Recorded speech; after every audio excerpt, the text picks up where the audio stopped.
अस्सलाम वालेकुम स्टूडेंट्स, मैं हूं आपकी ऑनलाइन टीचर और टाइम है आपकी उर्दू क्लास का। कल के लेक्चर में हमने समझा था, बात की थी साबके के बारे में, यानी प्रीफिक्स के बारे में। और आज का हमारा लेक्चर है ग्रामर में, हमारा आज का लेक्चर है लहके के बारे में, यानी सफिक्सेस। जिस तरह लफ्ज़ के शुरू में कोई हर्फ या लफ्ज़ लगाने से नया लफ्ज़ बनता है और जो पहले लफ्ज़ लगाया जाता है उसे साबका कहते हैं, और बाद में लगाए जाने वाले लफ्ज़ के बाद में अगर हम किसी लफ्ज़ का इजाफ़ा करते हैं, अल्फाज का इजाफ़ा करते हैं, तो उसे लहका कहा जाएगा। मसलन अक्लमंद के साथ अगर हम मंद लगाते हैं तो मंद का मतलब है, मंद होगा लाहिका। जैसे फरोश, कुतुब फरोश, गुल फरोश, बुत फरोश। इसी तरह नाक, अलम दुख या तकलीफ़ को कहते हैं, अलमनाक, खौफनाक, दर्दनाक। इसी तरह अगर हम गो का इजाफ़ा करेंगे तो नात गो, गज़ल गो, कसीदा गो। देखते हैं अब ये, जैसे कि आपको पहले भी बताया है, उर्दू में हिंदी, फ़ारसी और अरबी के बेशुमार साबके और लहके हैं। कल के लेक्चर में हमने साबके के जो मायनी है उन पे गौर किया, उन्हें देखा, उन्हें समझा। आज हम लहके जो हम रोज़मर्रा इस ज़बान में या उर्दू ज़बान में इस्तेमाल करते हैं उनके मायने जानने की कोशिश करेंगे। जैसे खाना, इसे समझने के लिए चलते हैं अपनी उर्दू की किताब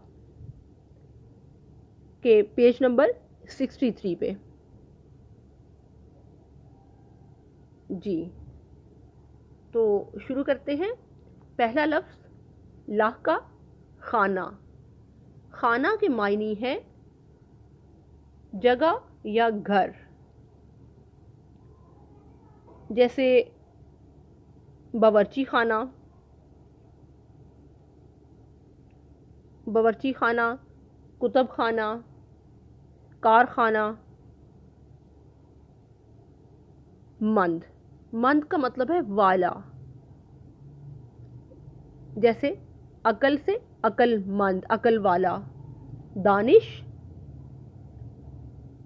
दानिशमंद, समझदार। हाजतमंद, हाजत, ज़रूरत, ज़रूरत वाला। याब, याब का मतलब है पाना, यानी बहुत दफ़ा आपने ये अल्फाज सुने होंगे लेकिन आपको याब का मतलब नहीं पता होगा। तो याब का मतलब है पाना, पाने वाला। जैसे फतह, फतह याब। कामयाब, सेहत याब, यानी सेहत से सेहत याब, सेहत पाने वाला।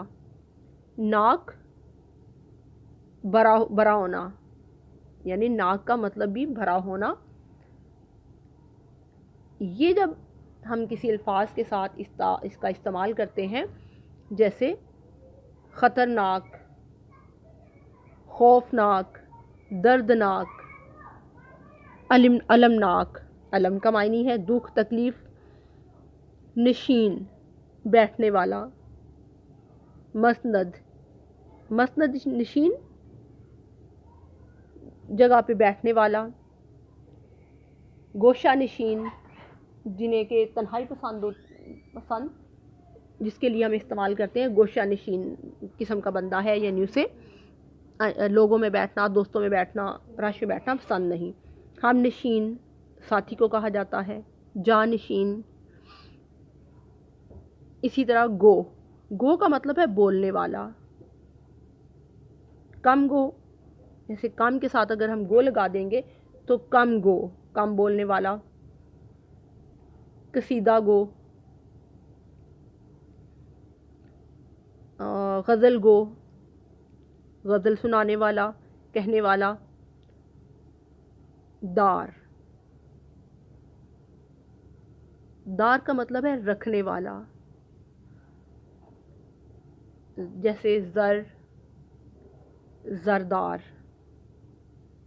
یعنی دولت یا اثاثہ رکھنے والا.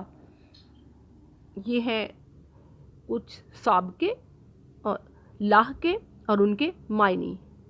لاحقے اور ان کے معنی جب ہم ان کا کسی لفظ کے بعد استعمال کرتے ہیں تو ان سے جو نیا لفظ بنتا ہے. اس کو مزید سمجھنے کے لیے اور ذخیرہ الفاظ کے لیے، اردو زبان کو سمجھنے کے لیے آپ کے پاس گرامر ہے، آپ کی فن قواعد و انشاء. مزید سمجھنے کے لیے آپ اس کے دیکھیے صفحہ نمبر 150. وہاں پہ اور بھی بہت سے سابقے اور لاحقے دیے گئے ہیں. آپ انہیں پڑھیں، ان کے معنی کو سمجھیں اور اس سے نئے الفاظ بنانے کی کوشش کریں، جیسا کہ فروش، کار، کدا، گار، گا، گیر، نما، نواز، ور. اور انہیں پڑھیں اور ان کے ساتھ نئے الفاظ بنانے کی کوشش کریے. جی، یہ تھے سابقے اور لاحقے اور ان کے ساتھ جو نئے الفاظ بنتے ہیں. ان کے پہلے جو سابقے سے پہلے جو لفظ لگایا جاتا ہے اور وہ الفاظ جو پہلے لگائے جاتے ہیں انہیں سابقہ کہا جاتا ہے، جو بعد میں لگاتے ہیں انہیں لاحقہ کہا جاتا ہے.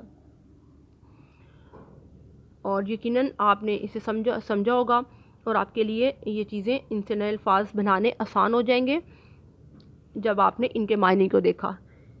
تو اب دیں اجازت، دعا میں یاد رکھیے گا. اللہ حافظ.